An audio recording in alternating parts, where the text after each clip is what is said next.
welcome to Beyond Reproach. This is Stephanie Domingo. And Tux Loerzel. I come to you from Flatbush, Brooklyn, where I'm recording on land belonging to the Lenape Nation.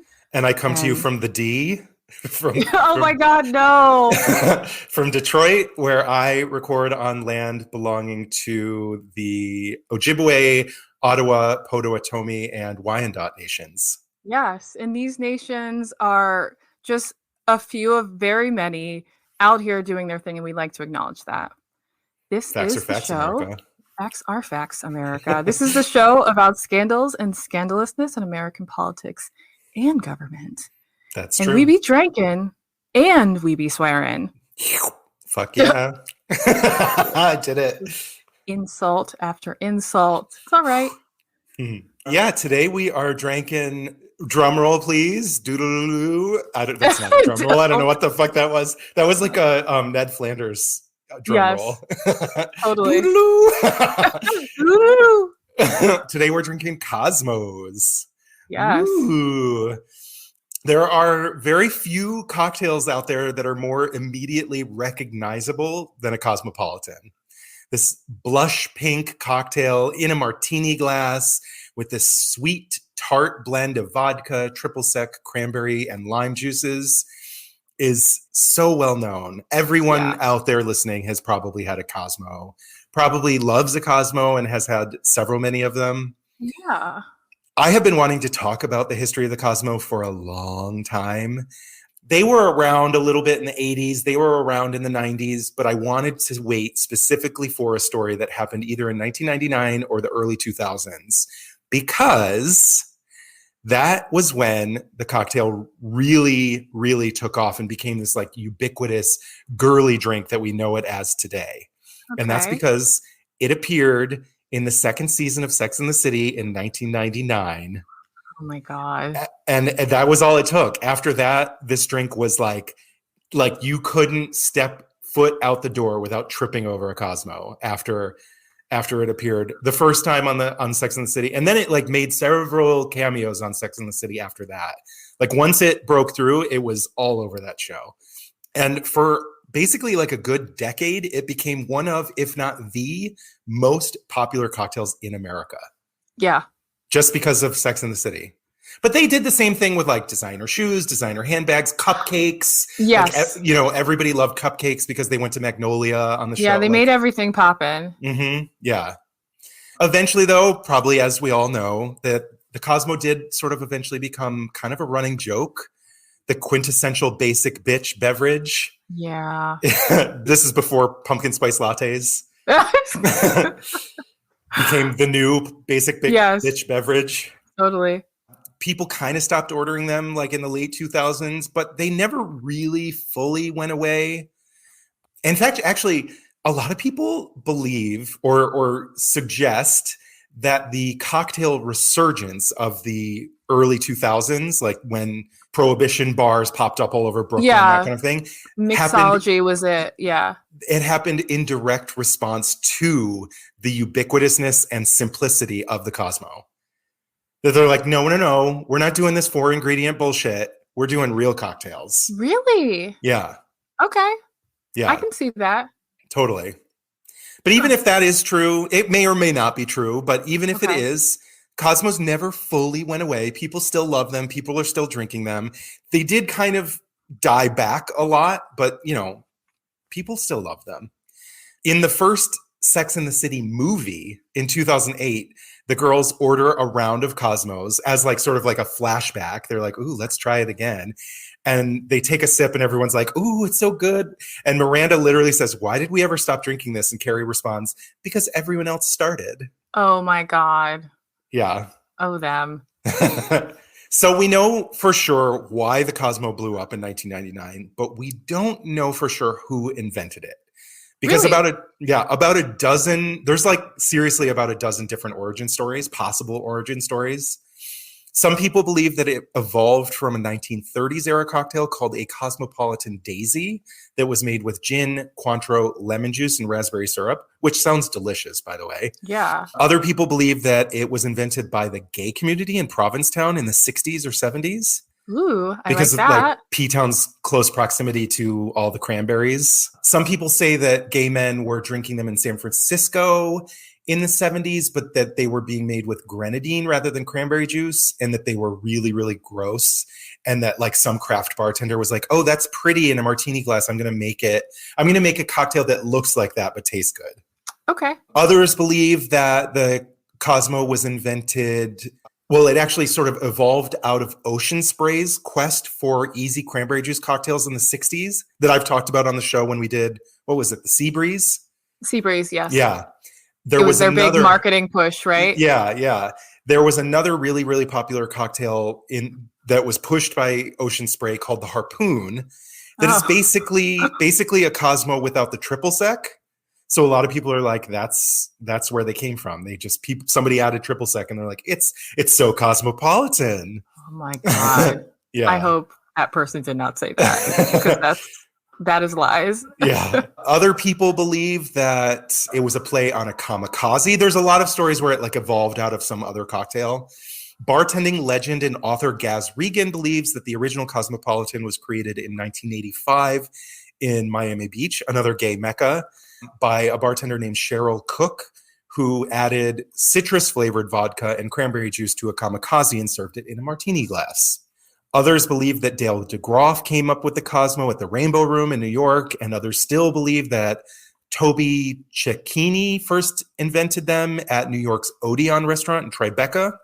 You know, any number of these could be true, and they might also sort of all kind of happen around the same time with slightly different recipes. A lot of recipes call for citrus-flavored vodka. A lot of just say vodka. We are just drinking vodka today, not the lemon vodka. But either way, we do know, obviously, that Sex and the City like exploded their popularity in 1999, but they were getting really popular in Manhattan throughout the 90s. And that was because of Toby Cecchini at the Odeon restaurant in Tribeca. He was making a recipe that called for absolute citron and Cointreau that like completely exploded in the 90s in Manhattan and spread all over Manhattan. And that's probably why it landed on Sex and the City in the first place, because Odeon was super trendy and everyone wanted to go there and everyone was drinking Cosmos at Odeon. Okay. And then, you know, from there it just blew up. Is Odeon still a bar in New York? I don't know if they're still around, actually. I should have looked into that, but I don't know. But it wasn't, if it's not still there, it was in Tribeca, or it may still be in Tribeca. Okay. I've lost so many of my favorite bars in the pandemic. Yeah. It was a restaurant, like a super trendy hip restaurant. It's probably still around. But, you know, those kinds of restaurants that are like really trendy tend to fizzle out really quickly. So if it is still there, it's probably not what it was in the 90s. You know what I mean? Yeah, no, totally. Yeah. It blew up in 1999, 2000 because of Sex and the City, and the rest is history. And you're not doing a scandal about Y2K? It's not about Y2K. I should have done that. Damn. Oh, sorry. Oops. Did you do anything do you remember your New Year's party on Y2K? Oh, I don't. No, I don't. We had a big party at my house. Like my mom went out. Of course you did. Yeah. My mom went out and left us alone at home, and we invited a bunch of our, you know, teenager friends over to get drunk. Don't tell mom. Sorry you're listening, mom. And right at like 11:59, I snuck into the back room where the circuit breaker was and turned off the power at midnight. No, you didn't. You asshole. Everyone screamed, but then like someone looked out the window and like the streetlights are still on. Oh, what a buzzkill. Yeah, but it took a minute for everyone to be like, wait. Yeah. That's amazing. That's so funny. Good for you. Yeah, I was not a cool teen like that. I was probably at home watching the Dick Clark special with my parents. God, Dick Clark, we are dating ourselves. I know. Oh, God. Add something current. I don't know who's doing it now. Ryan Seacrest, right? Yeah. And Ryan Seacrest does it, and what's his name? Andy Cohen and Anderson Cooper and Kathy Griffin.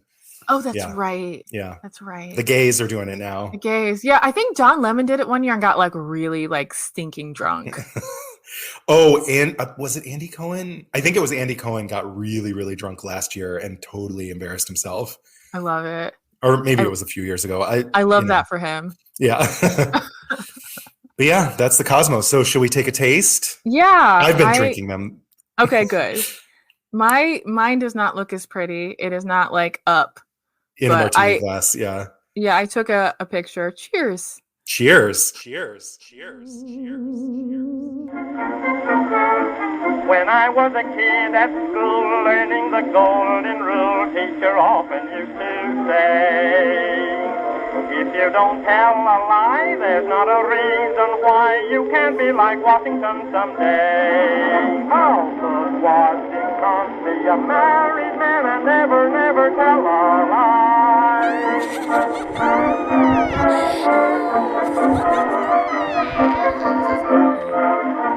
It's so much better than I was expecting it to be. Yeah. Oh, this is delicious. It's delicious, right? Yeah. Wow. When I was doing the cocktail video, the recipe video, I took a sip and was like, oh, it's good. Like, I didn't expect it to be good. I haven't had one in I have definitely had one before, but it's been so long. And this recipe is delicious. Yeah, I haven't had one since college. Yeah. And I remember liking them and just everyone liking them. I guess maybe I had a few after college, but I definitely stopped when it became like a joke. Well, that's the thing. It's like, it's a basic bitch drink, so nobody wants it anymore. They're fucking good. There's a reason they were so popular. Really good. Yeah. I don't know how you feel about pumpkin things, but I don't really care for it. I like pumpkin baked goods, but not pumpkin beverages, if that makes sense. Like I'll fuck up a pumpkin roll, like a pumpkin whoopie pie, pumpkin bread. I do like pumpkin bread. Yeah, pumpkin bread is real good. But I don't need pumpkin spice in my coffee. I don't want a pumpkin drink at all. I had I think some sort of pumpkin fall ale, and I'm like, I didn't need this. Oh yeah, that's such a thing now, Tier. It was weird. Pumpkin beer, yeah. Yeah. Basic bro beverage. Absolutely. It's the official drink of Astoria. Yeah. Amazing. Yes. Jason's never going to hear this, so I can have my fun. Amazing. I love it. Yeah, so that's the Cosmo. Surprisingly delicious. Not very Halloween-y. This is the yeah, that's true. It is October. This is the official first October episode of Beyond Reproach, and y'all know what that means. It is spooky season. It's spooky season. Yes, we're going to tell scary stories about cosmopolitans. And then Sex in the City made everything blow up. Story of Everyone's like, oh, no. Yeah, I guess I should dive into my story now. I suppose. I'm glad I got extra stuff for this because totally. I'm having another one. Yeah, the last couple episodes, I definitely have not wanted to make a second one during the break, but this episode I probably will because it's delicious. And, it tastes like juice. And it's kind of strong. There's 2 full ounces of vodka in there and almost an ounce of Cointreau or triple sec. And it's strong, but doesn't taste strong. It's really easy to drink. And it's not too sweet. That's what I like about it. It's fruity, but not too sweet. Yeah. Yeah, because of the cranberry. There's like a nice tartness to it. Totally. Oh, and the lime juice. And it's like fresh lime juice that's not sweetened. Mm-hmm. Yeah. Okay. It's really, really good. I guess we got to do it. We got to do this. Onward. So last year for Halloween, I talked about a literal monster who also happened to be a political kingmaker because of his rank and power within the KKK. This year, I'm going to be talking about another literal monster, but this one was a lot less powerful and influential. Okay. In fact, it may have been his obsession with political power that turned him into such a monster in the first place. So, I'm also doing a political monster story. I love a political monster story. Who doesn't love a political monster story? I would argue that a lot of our stories are about political monsters. Okay, how dare you get out of my brain? That's rude. But yeah, so for this spooky Halloween episode of Beyond Reproach, I am going to be talking about Byron Low Tax Looper, a lowly county tax assessor with big dreams and no chill. Okay. Looper tried unsuccessfully to run for several different offices in 2 states over the course of 8 years. But he finally set his sights low enough to win his first election, becoming a county tax assessor in rural Tennessee. After an escalating series of schemes, scams, and abuses of what little power he had, he was removed from office in 1999 after a laundry list of misconduct indictments. But by this point, he was already running for another office, Tennessee State Senate. And his last and final campaign would end with one candidate dead and another behind bars for murder. What? Yes. Wow, that Yes. took a turn. So I would like to propose a toast to taking threats of violence seriously. Cheers. Cheers. Even if you think that these, threats of violence are too outlandish to be serious, and maybe you think it's a joke, you never know what's going on in someone's head. Take that shit seriously. Absolutely. I'm like, did he kill people? Did people kill on his behalf? Like, you're about to find out. So, Byron Anthony Looper was born in 1964 in rural Tennessee, but he spent most of his childhood in Georgia. He knew from a young age that he wanted to be in politics, but things never really seemed to go his way. He attended West Point in 1983, but he ended up having to leave after 2 years because of a knee injury. A few years later, spurts. Yes, bone spurs, totally, yeah. A few years later, he was elected the president of the Young Democrats of Georgia, but he was asked to resign halfway through his term. I don't actually know what he did that got him sort of ousted from the Young Democrats of Georgia, but that's what happened. What happened? Okay. Then at the age of 23, he tried to run for the Georgia House of Representatives, but was crushed in the primaries by the incumbent. I mean, you're 23. He's so young. Yeah, so totally. young. Yeah, wow. He stayed in politics, though. He ended up working on both Al Gore and Bill Clinton's Democratic presidential campaigns in Georgia. But then in 1992, he returned to his hometown in Tennessee and switched parties. I think that he was sort of just like sick of losing elections. He'd been running for a bunch of shit and kept losing. And I don't know this for sure, but I'm assuming that he was like, maybe if I run as a Republican, I'll win. So yeah. So he just really wanted power. Exactly. And it didn't like policy, politics didn't actually matter to him. He just wanted to be powerful. I feel like maybe he's most people. Right? Totally. Yeah. Yeah, whereas you and I are like, no, policy. Like, I care about what somebody's policies are versus like personality. I don't give a shit about someone's personality as long as I agree with their politics, but that's not how a lot of people vote. But yeah, so he moved back to Tennessee in 1992, and one reporter said he came here to Cooksville and started immediately running for things. As a Republican in 1994, he ran for Tennessee House of Representatives and lost yet again. Oh, so he lost a total of 5 elections so far up to this point. But then finally in 1996, just desperate to win something, he finally set his sights low enough and ran for... Dog catcher. Yes, literally. Putnam County tax assessor. Okay. Is he accountant? Nope, not at all. No. Cool. But you know what he had did?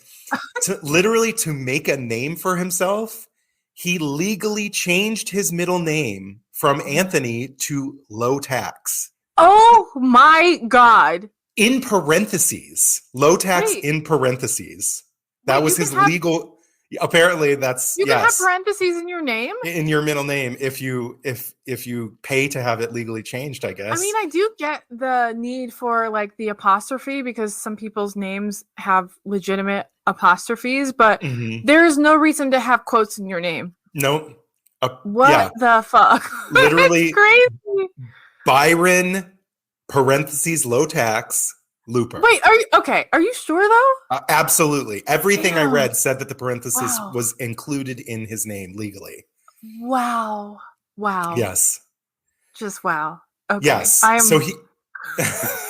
know, right? It's so shook. Gooped and gagged. I am gooped and gagged. Yes. Wow. Okay. Just go on. I'm stunned. Just take a moment. Breathe. Actually, let me have a sip of this juice. Stun. How dare you? I almost spit that out. Oh my God, I love Gia. Yes. So yeah, this guy's name literally in print would have to read Byron parentheses Low Tax Looper. In print. in the newspaper and on the ballot. That is so fucking gimmicky. I know. But it worked. Exactly. It worked. Yeah. So according to a local reporter, quote, he went to court and legally changed his name to Low Tax Looper and promised that he would lower the taxes. In reality, the tax assessor does not set the tax rate. Oh. But anyway, he started big public quarrels with almost every other office holder in the county for no reason that anybody could see. So during his campaign, he promised to break up what he called the good old boy network in Putnam County. And he claimed that the sheriff, the district attorney, and the county commission, among others, were all in cahoots, and promised that if elected, he would expose political corruption.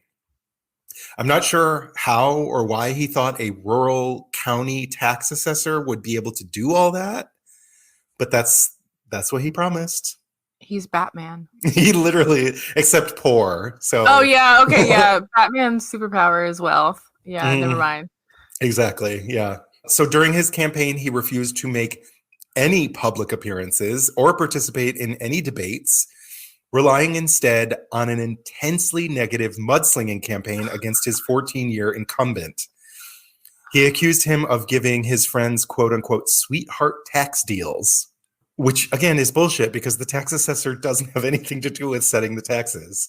People don't know that. Exactly. His campaign worked and he won the election in a landslide.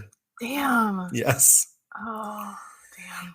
However, once in office, it became very clear that he wasn't really interested in being a county tax assessor. He just wanted to be elected. He didn't care to what, but he What is a tax assessor? Do you know? Like, it's what do they do? I don't know. I don't really fully know, but like it's a boring, like bureaucratic. Yeah. Pencil pushing. Yeah. Looking at budgets. Like telling people how much their properties are worth and how much tax they have to pay, I guess. Of course, yeah, based on the value of their homes or something. I don't know that for sure, but I'm guessing that's what it is. Okay. One former campaign worker said, quote, the thing of it was, once he won, he would never show up for work. Oh my God. Just after the election, he took off to Puerto Rico for weeks. What? Oh, for weeks? For weeks, without telling anyone where he was going or when he'd be back. He just disappeared and everyone's like, wait, where did he just won the election? Where'd he go? That is bold. Weeks after getting elected, dude. Yeah, like, just wait. like poof, I'm gone Wait to Puerto Rico. So when he finally returned to Tennessee, his deputy assessor, Joel Reimer, asked him where he'd been and why he didn't tell anyone that he was going anywhere. But according to Reimer, quote, he became uneasy. He thought his office was being bugged. What? Basically, he seems to have had a paranoid nature. Okay. So Reimer said that Looper thought that there were hidden cameras in the ceiling in his office, and he later hired a security consultant to scour the building for hidden cameras and microphones. How old is he at this point? Do you know? I probably in his like late 20s, maybe early 30s, I'm guessing. I don't know exactly. 20s, okay. I'm just thinking like when do psychotic breaks happen? They're usually like late adolescence through like 20. Because this is, okay. That's interesting. He was born in 1964. So he's in his early 30s. Okay, yeah, no, this is okay. This is something else. He was hearing things in the ceilings. Yeah, he hired the security team to scour the building for hidden cameras and microphones. And he also ended up firing about 40 employees from the assessor's office claiming they were spies. For whom? Exactly. Yeah. You're a county tax assessor in rural Tennessee. Nobody gives half a fuck about you. He had the power to fire 40 people? I mean, he was, the head of a team, I guess. Oh, okay. I can't believe he had 40 people working under him, but I guess he did. Yeah. Doing what? I know. But he fired the janitor. Like, exactly. He fired everyone. Like, I know that you're spying on me. That mop has a microphone in it. So when he wasn't worrying about spies and hidden cameras, he was trying to use his position as a stepping stone towards higher office. He quickly put together a list of some 400 media outlets around the state, and on the few occasions he would actually show up to the office, he would mostly be there to use office equipment to send out a bunch of press releases, trashing the state's good old boy network, and calling himself, quote, the most educated tax assessor in Tennessee. Wow. Wow. Yes. Yeah. What a guy. What a Byron Low Tax Looper. Low tax in quotes. Wow. Incredible. He insulted his coworkers, infuriated his employees, and talked down to his constituents. Oh no, not the constituents. They can catch it too. Amazing. The Putnam County executive said his attitude was that we're all dumb and he was here to save us. He thought he was the smart one, but he kept getting caught. Oh. Caught doing what, you ask? We'll find out after this short break.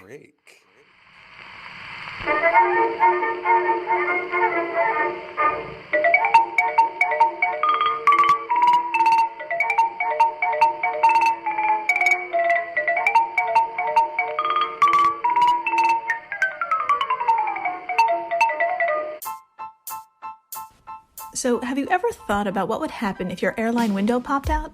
Or if you can build a jetpack using only machine guns. Well, we found out you could, but you really shouldn't. Hi, I'm Jill Chacha. And I'm Marissa Riley. Together, we have one comedy sciencey show called, well, That's Interesting. It's for folks who like to learn about weird stuff, like how hair can grow between your teeth and what happens if the moon disappears. If you need a break from the world or need interesting stuff to bring up at a party when those happen again, come on by. Find Well That's Interesting wherever you listen to your favorite podcasts. Back to Low Tax Looper over here. So despite accusing basically everyone in the county of corruption and schemes and scams, Low Tax Looper himself was doing the schemes and scams. You don't say. I know. Imagine that. The one making the accusations is the one who's actually doing dirty. That has never happened before. In politics? No. Never. So during his short time in office, he was accused of all sorts of dirty shit. Really? At one point, land developers said that he had promised them tax breaks in return for political contributions. Yes. Wow. And just so boldly, just like anyone who would listen. I'm the tax assessor. I can give you a good tax break, which is not true at all. So it didn't take long for the Tennessee Bureau of Investigation to find him and sort of do a deep dive on Mr. Low Tax Looper. In March 1998, he was indicted on 14 counts of official misconduct, theft, and misuse of both county property and county employees. Theft. Looper claimed that these charges were simply politically motivated and that he was being persecuted by the Democratic power structure in the county because he was a Republican in a county full of Democrats. In reality, even the Tennessee Republican Party wasn't fucking with him. They publicly came out to say, I don't know her. Wow. Literally that one? Nah, she's not one of us. Wow. No, I don't know her. So at the same time all this was happening, he was also being sued by his ex-girlfriend for $1.2 million. What? Because she was saying that he had forced her into a sexual relationship and gotten her pregnant. And instead of helping her care for their child, he used his office to defraud her out of the title to her home, signing his name to a fake deed.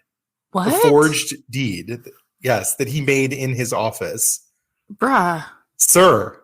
Are you okay, sir? Wow, that's so bold. Yeah. When asked about the suit, he claimed that it was only a smear campaign by a bitter ex.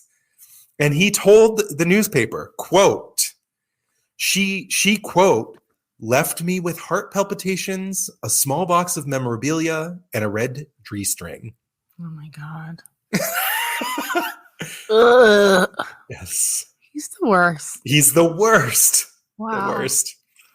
Low tax, man. So old Low Tax Looper was eventually removed from office in 1999 because of all Was he impeached or something? He didn't need to be impeached. He was a county tax assessor. Oh, that's right. All that. He had no power. Yeah. But yeah, they were like, no, we're not doing all this. You're a mess. But by that point, he was already in bigger trouble. So in August of 1998, he had decided to primary for the Republican nominations for both Tennessee's 6th congressional district and Tennessee's state senate for the 15th district. Wait, how can you be in two different districts? It was different positions. They were different districts because of the different positions, but they were both the same, area. Yeah. He was in both districts at the same time. He was in both districts. Yes, okay. yeah. Decided he basically ran for both just to hedge his bet. Yeah. Because he's like, I'm probably gonna lose, but why not run for both positions at the same time and see what happens? Wow. So he came in third in the congressional district race, but he actually won the state senate nomination by default because no other Republican candidates ran against him. Okay, I'm like, how in the world did he win? No one else ran against him. And that was probably because this was just the primary for the Republican seat. No one else ran against him, probably because they saw it as an unwinnable race. Since 1978, the seat had been held by Democrat Tommy Burks. You said 14 years, right? No, that was the tax assessor. Oh, that was the tax assessor. This is a different, yeah. Tommy Burks had been in office even longer. Oh, since no. 1978. Yeah, almost 30 years. Yeah. Dang, okay. So Tommy Burks was a well-loved local farmer and an old-school conservative Southern Democrat. Oh, okay. Yeah, you know what that means. Yeah, Tommy Burks vehemently opposed abortion, the lottery, and the teaching of evolution in public schools. The lottery? Yes, the lottery. That's a weird one. I know. Well, I think that might be the Democrat part of it. I don't know. He was trying really hard to push a bill that would make drunk drivers have to pick up trash on the side of the road wearing a vest that said, "I drive drunk," or something like that. And it failed. God. It failed. Yeah. I'm like, so he wants to shame people. Yeah, exactly. I mean, I don't think that's necessarily a terrible idea, but the whole teaching, he tried to get it. He tried to get all these books banned about abortion about evolution, and tried to pass a law that what year is this? This is the 99. In the late 90s. He tried to pass a law that school districts could fire teachers for teaching evolution and not teaching creationism. Yeah.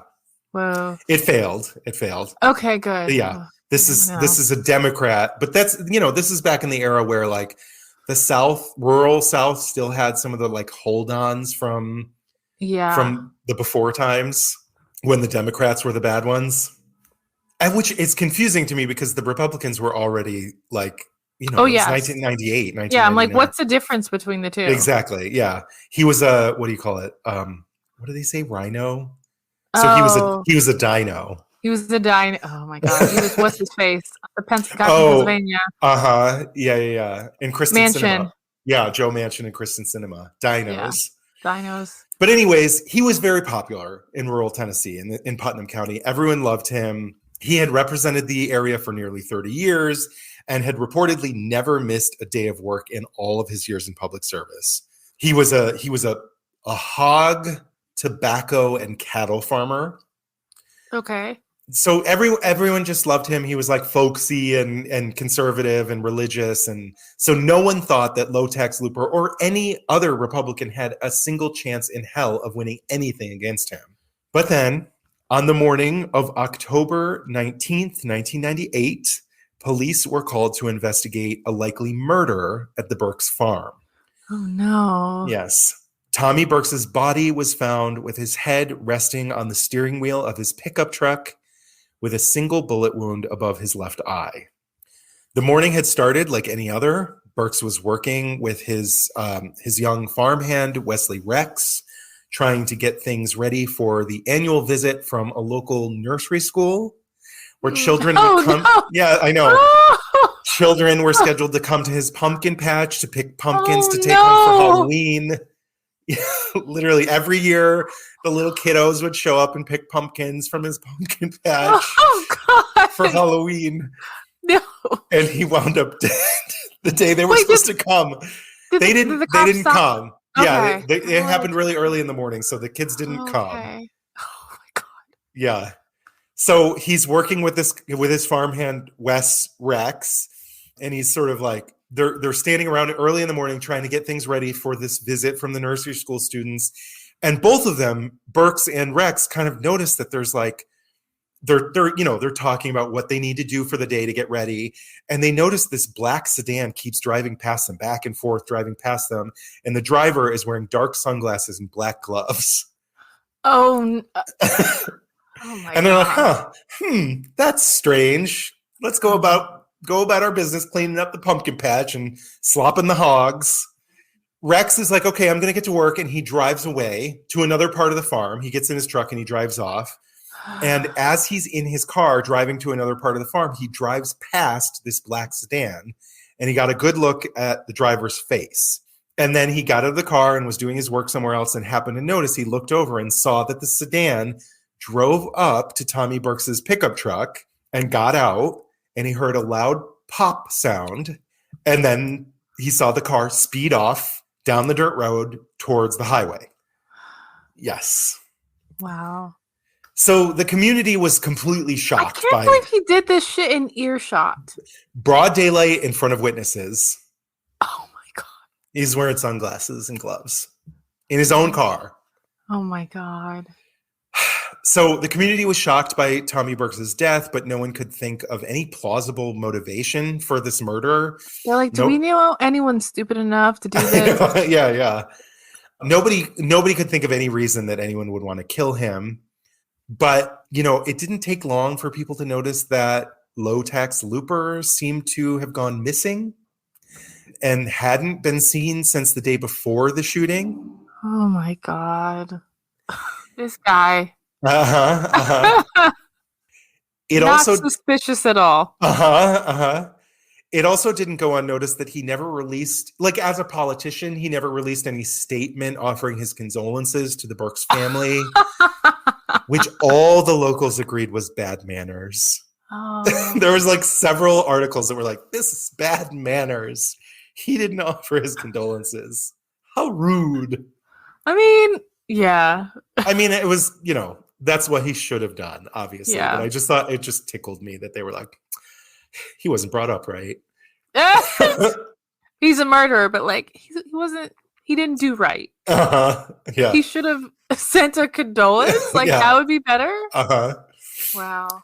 But yeah, so the election was less than 30 days away, which legally meant that it was too late for the Democratic Party to add any other names to the ballot. Oh my God, he did this shit on purpose. Like that time frame. Yes. So Low Tax Looper was now running unopposed, which many speculate was his only motive. Wow. Yes. Power. And like a state senator, not even a senator, not a congressional senator, a state senator in rural Tennessee. You're going to kill someone for this? I mean, the dude changed his name. For a tax assessor job. Yeah. That he didn't even want. He's like willing to do whatever it takes. Exactly. So Wesley Rex, the young farmhand, had never met Byron Looper before and didn't recognize him the day of the murder. But according to the district attorney, the image that he created with police sketch artists looked exactly like Byron Looper. Oh my God, hilarious. Yes. And then a few days later, Rex saw Looper's picture on the news and finally officially identified him as the man he saw driving on the farm that morning. But then investigators got another tip from a high school friend of Looper's. Joe Bond called the police to tell them that Looper had confessed to him to murdering Tommy Burks. Whoa. According to Bond, Looper had showed up at Bond's home in Arkansas a few months earlier and said that he was going to be running for office and wanted to kill his opponent. Oh my God. Bond, who is a former Marine, thought he was just joking. Looper asked him which gun he should use to kill someone. Bond, as a Marine, was like kind of a weapons expert. So wait, Looper he said to kill someone? And he's like, I need to know what gun to use to kill someone because I'm going to run for office and I want to kill my opponent. Okay, but did this dude give him advice? I don't actually know if he gave him which gun to buy or not. But either way, he was like, he's joking. It was a joke. I didn't think anything of it. Cops. That moment is when you go to the cops. Yeah, he thought he was joking. But then when Looper showed up again around midnight on the day of Tommy Burks' death, saying that he'd actually done it, Bond said he thought he was still just joking. Okay. No. No. What will it take for this man literally to take his words seriously? Seriously, yeah. So Bond later testified. What a funny joke. I know, hilarious. Ha ha ha, I'm going to kill someone. And he's dead. Ha ha ha, and I did it. Yes, yeah, exactly. He later testified that Looper said, quote, I did it, man. I did it. I killed that dude. And when Bond asked, what dude? Looper said, that guy I was running against. I busted a cap in that dude's head. I busted a cap. He said I busted a cap? I busted a cap in that dude's head. Quote, I busted a cap in that dude's head. Oh my God. What a wild time to be alive. Wow. Wow. He said those words. Yes. But even then, oh Jesus. Bond thought it was a joke. It wasn't until after Looper left several days later and went back to Tennessee that Bond saw a report about the murder on the news and finally took it seriously. Oh, okay. Okay. Yeah.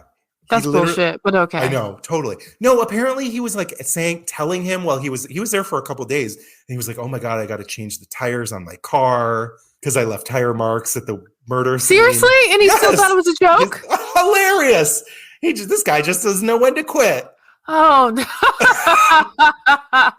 I'm like, is this how like straight white men joke? Like, should we be looking... They're so out of touch with their emotions that they're just like, I killed someone. This is wild. I know. So yeah, 5 days after the murder, Looper went home. He got back to his home in Tennessee around 1 a.m.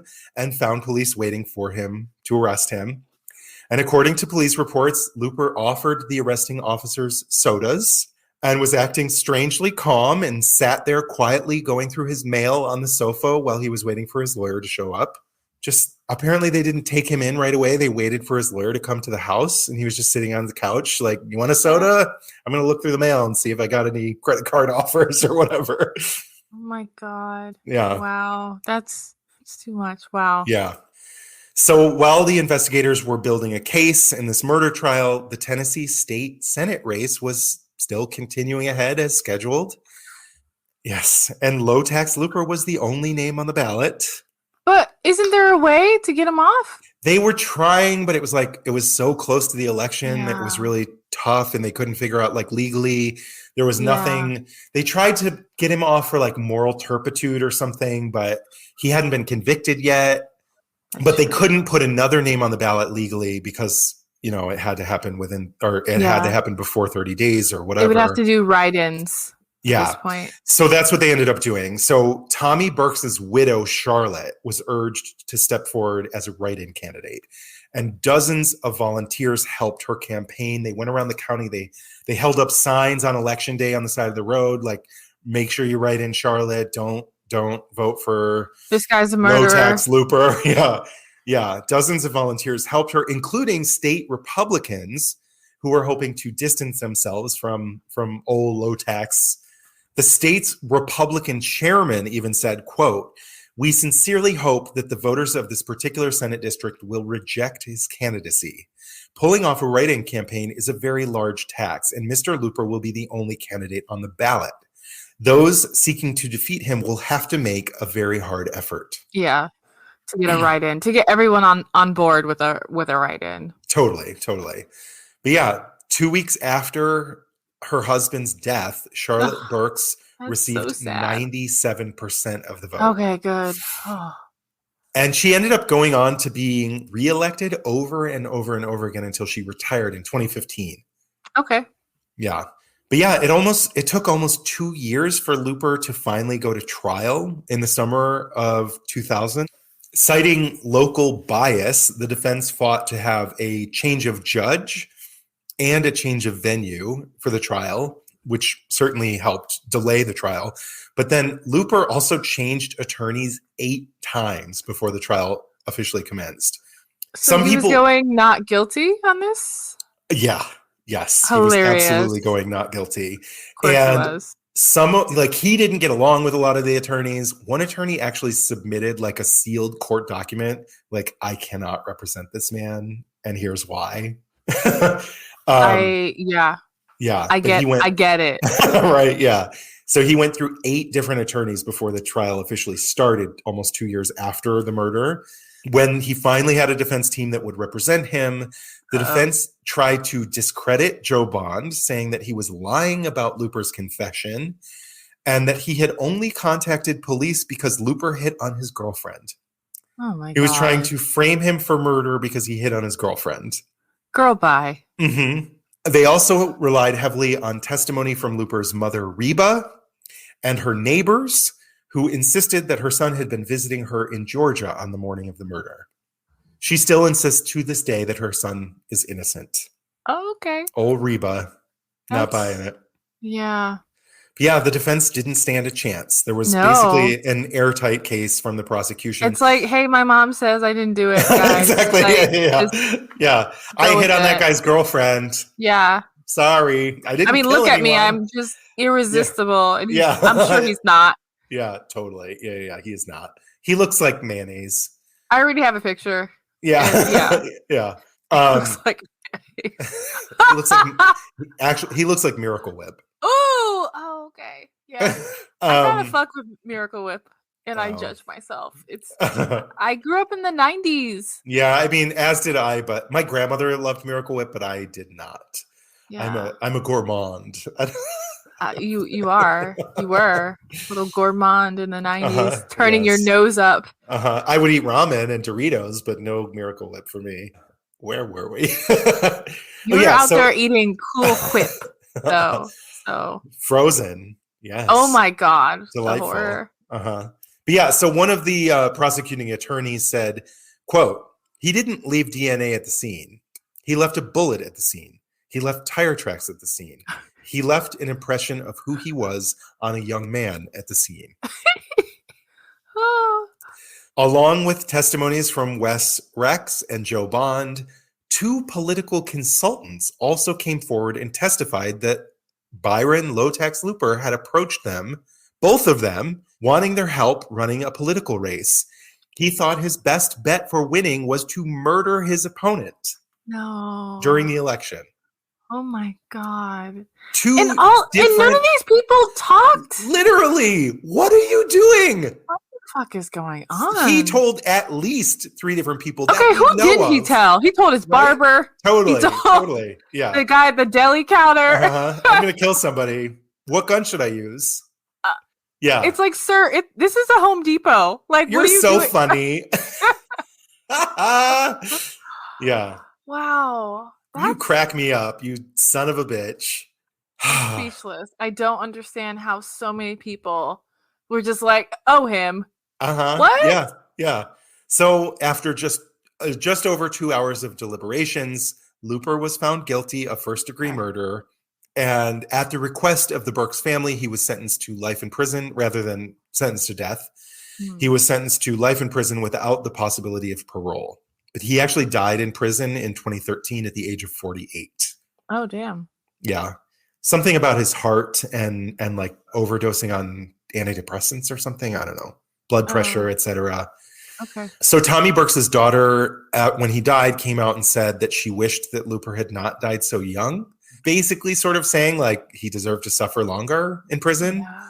But she went on to say, quote, "When someone does something that heinous, the hate in your heart is bad, and you wish terrible things on people. But when he died, it didn't change anything. My daddy was still gone." Yeah. But not everyone had such a generous view of Low Tax Looper's death. A former colleague of Burks said, quote, "For me personally, it's good riddance to bad rubbish. That man killed my friend. He killed a father, a grandfather. He assassinated a political leader in an attempt to take over. It's probably not the Christian thing to do, to say that you're glad that someone is dead, but I've got to tell you that there's a grim satisfaction in it." I mean, I understand. It kind of does sound like the Christian thing to do to me. An eye for That an eye. sounds. It sounds just like what a Christian would say. That I'm glad someone is dead, but that's for another story. Yeah. Wow, what a journey. Yes. Was. That's the story of Byron Low Tax Looper. So I'm curious just to know how you found out about this guy.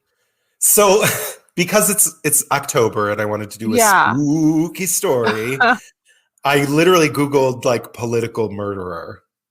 Okay. Oh, you did. Yeah, Oh, that's actually how I found DC Stevenson from last year too. I found both of them at the same time and was like, oh, Stevenson's story is like bigger because it involves the KKK and all this other stuff. But this story is still like, it's kind of a different sort of a story for me. I usually like a bigger story that like points to current times and like the way the system works today. And like, I like a politician that had more power and that kind of thing. You know, I like a story that's like foundational, you know? Yeah.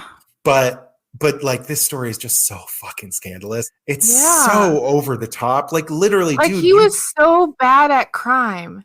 And bad at his job. You're doing so much for so little. To win an election in rural Tennessee as a tax assessor, some weird ass rural county that nobody knows about, you're going to change your name legally? And then you're going to kill someone for state senate? Yeah. Ooh. Dude. Yeah. So. Okay, my glass is empty. Yep, same. Yeah. Yeah, it's sorry, before we wrap it up, I do just want to say like, it's really, I don't even know what the right word is, disappointing and like sad that he told so many people that he wanted to kill someone. Right. That's and my no thing. one did anything. Everyone just let it ride. It makes me really, this was Tennessee. Like, is everyone just going around talking about murder? That it's so, I mean, it's not surprising. I wonder how he put it, because I've said like, oh, I want to kill them. You know what I mean? Like, there's a way to say it that like clearly sounds like you're just angry and you're not really. I mean, serious. the thing about the tire marks, that's too much. Literally to show up and say, not to say like, I'm going to kill him, but to say, I did kill him, busted a cap in that dude's head. I mean, I get thinking that's a joke because who the fuck says that? Totally. Yeah. But asking what type of gun to use, like in a serious way, and then to say literally, I need to change my tires because I left tire marks at the crime scene. Yeah, how is that like, funny? Ha, ha, ha, what a funny joke! You're such a jokester, you. But I think this is how like straight men are with each other. They never want to go like even like a tiny bit beneath the surface. It's like, wait, there's something I need to do now. Yeah. Like I'm now responsible. My friend needs help. He has you know, my friend has distress and I can't, you know, my friend is in distress and I can't deal with it. So I'm just going to make it into a joke. Yeah. He just pats him on the back. You'll be fine. Yeah. What? Buck up. Yeah. The fact that he told, it sounds like literally everyone about what he was going to do and then did. Yeah. And no one, like it took a moment for someone to be like, oh, wait. Well, I mean, it took a murderer for him to be like, wait, oh, he actually did do it. Even, you know, he did do the thing that he told me he did do. But just imagine just being his friend. Like the type of person who could be his friend. I know. Well, the thing was, they had been friends in high school, but like kind of fell out of contact. And then like he didn't actually speak to him again until he showed up in Arkansas a few months before the murder to ask, what gun should I use? Like, hey, high school friend that I haven't seen in years and years. Oh, so they weren't even friends, really. Exactly. He's like, hey, that's even more suspicious. Yes. He should have went to the... that's okay. Wow. Okay. I think I missed that detail. That's outrageous. Yeah. I didn't say that during... I cut that from it turned out in my research, but I cut it from the outline because there was just so much like minutia of the trial. But yeah, thank you for bringing this outrageous murder like the worst murder, the most obvious murder. You're doing a murder in stupid, so like, bad. Broad daylight. Someone else can hear. You're wearing gloves in your car. You're telling everyone that you're about to kill someone. Driving your own car, showing up in the middle of the day in broad daylight. They're going missing. Like, that's not suspicious as fuck. Like, wow. It's like, could he have done anything else more wrong? Like, I know. Wow. He's just being maligned by the democratic power structure, Stephanie. Yes. Yeah. Someone's against him. They're plotting. It's a conspiracy, obviously. Yeah. Just, close your eyes. They just wanted that sweet, sweet tax assessor job.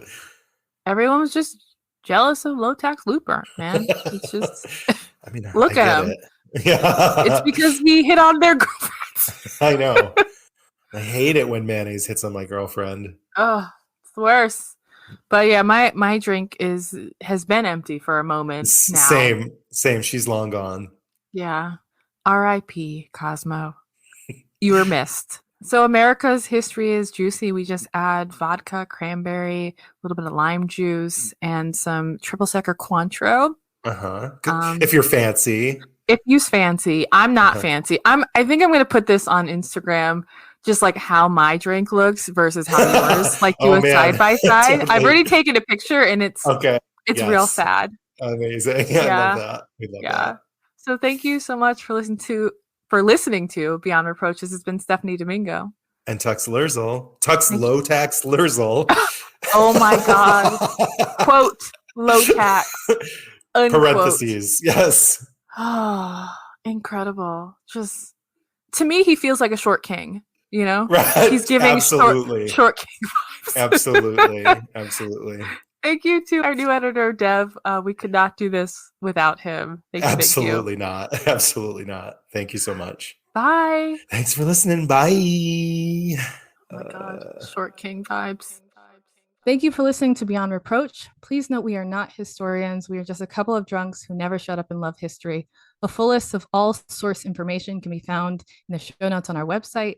Please take a moment to rate, review, and subscribe. Written reviews are especially important. If you like us, please do one of two things. Leave us a written review on Apple Podcasts or send this episode to a friend, family member, or someone who you think would be into it.